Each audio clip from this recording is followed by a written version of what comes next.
So let's go to Safety Sue here, and then we'll come back to Randy, and Hi, guys then we'll see if and gals. everything. Welcome all. The new members. It's so nice to see a lot of women on board tonight. I was watching you all sign. It's great. I really got into woodworking after I retired in 2008. And I stayed with the big stuff, tables. I did a few tables and, bookcases and stuff like that. And a friend of mine got me into a turning one week, and I liked it. So I started turning 2 years ago. I've been with you guys for a couple of years. But what I have found is that woodworkers and wood turners love to share their craft. But most importantly, hey, we're working with stuff that'll cut off our nose if we let it. We have common sense. And that's what we're talking about tonight is common sense. Common sense. Don't go out in your shop in shorts and thongs and try to do any work with sharp tools. Make sure you have a shirt on for the guys. For the girls, you're supposed to have a shirt on. Make sure you have closed-toed shoes on. My goodness, if you drop a tool and it goes into your foot, you're going to know it. If you have closed-toed shoes on, preferably leather, sometimes pleather, but some nice closed-toed shoes on, that'll save your feet. If you have long pants on, if something goes by and scrapes your pants, not digging into your leg. Also, always wear safety glasses. That's your first defense. The other defense is your face shield. So you should be having both on. Common sense. Don't try to adjust anything while the motor's running at 3,000 RPMs. Not even if the motor's running at 200 RPMs. Right. Turn off the machine. Okay, that's adjusting your tool rest, your tailstock, anything, guys. It only takes a second to turn off the tool. And it only takes a split second to have an accident. So take the second, turn off your tool, use your common sense. Don't take shortcuts. That's for woodworkers, wood turners, anybody in life. Don't take the shortcuts because it could bite you in the nose.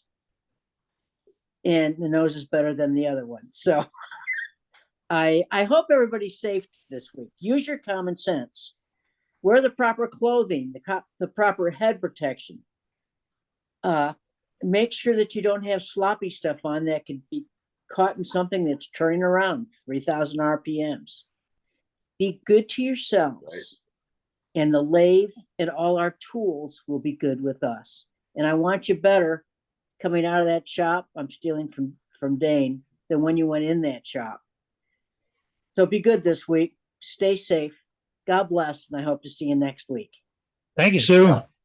And to add on to that, she got the meddling when she said no shorts. When you're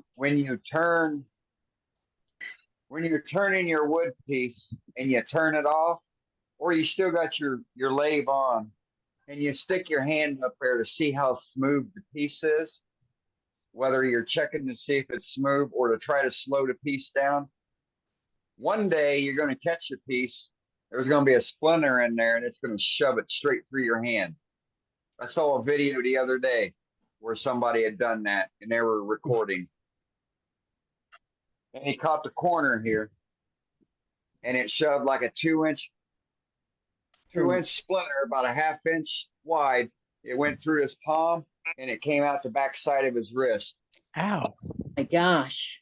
Ouch. Man, you guys taking all the fun out of this. Yeah, there's some good discussion about what not to do in the shop with your exactly. Hand wheel. there's a hand wheel on the backside of your headstock. If you feel the need, you got to slow it down quicker. Grab a hold of the hand wheel. Anyway, Yeah. that's my soapbox on that. So Thanks, Dane. go ahead, Matt. Sorry. Well, I was just saying there's some good discussion on what happens when you get too close to the skew and you haven't been careful in the shop. So Tim cut himself walking past his tool rack with a pair of shorts on with a skew, and I've dropped a skew several times in the shop, and it always falls point down when you do that. So, Well, earlier today in another turning meeting, we do safety meetings or briefings a little differently when we talk about experiences that happen. So I'll go ahead and share one that happened with me. And so y'all see my tool rack, but before I had, so the reason why I created this tool rack is because before then, I used to have my tools on the little wood base, with the mortise in the bottom for the handle to sit in, and then the top to go against the magnet tape. And I used to have them stuck up there against the wall. Well, I was hollowing one time, and I must have hit the cabinet door or something or another, but my skews were up on the top rack. Well, what do you think happened? Well, that skew came down, and it caught me on the back of my leg. It just so happens I have those jeans on today. Wow. And there's the hole that it made. But it sliced the back of my calf where it went in about 1/4 of an inch. Thankfully, it only hit with the tip. And then it angled off as the handle came down. But it went, probably 6 inches down, rusted, from the top of my calf to just above my ankle. Ow. All because I used, that style of a tool rest with having it angled back against the magnet tape. Got the little Forstner bit mortise for the handle to rest it, but it still managed to fall out. And I'm like, yep, I'm going to build a proper tool rest, tool storage system. And so it's a case structure thrown through holes, and there's no way to tools come out. And then I can see everything, of course I've got them more organized and I know what tools where, but looks a lot safer. Yes, hell it of does. a lot safer than the magnet tapes. So yeah, in keeping with your comment about grabbing the wood versus grabbing the flywheel, there was a time when the styles of turning I was doing had sharp corners. I would do a vessel with a sharp corner, or I was turning thin and the inside of a piece would be thin. And I've sliced my hand open more than once by just, reaching around to try and see how thin a piece was and grabbing it wrong, and it's just that thin wood spinning can be lethal. So that's also something to keep in mind. Even if you don't get splinters, you can still just slice yourself open with the wood that's spinning on the lathe. So, right. Yeah. Amen. Pretty much always have your tools pointed down. Put them in a bucket, something. You don't want them sticking upward. If you trip, you're going to land on them. Yeah.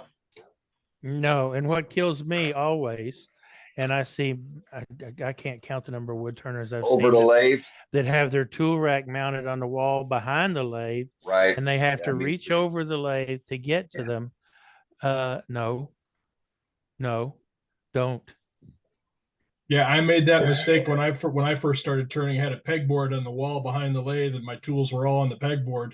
And I very, very quickly decided that was a bad idea. So because you want to grab a tool and you're reaching across a spinning piece. It's really bad. I had never thought of that. That's exactly the way I was going to make my tool rest. I had never thought of that. That's a good safety point to bring up. Exactly. Yeah, just don't do it, Gary. Thanks, Sue. Yeah. You're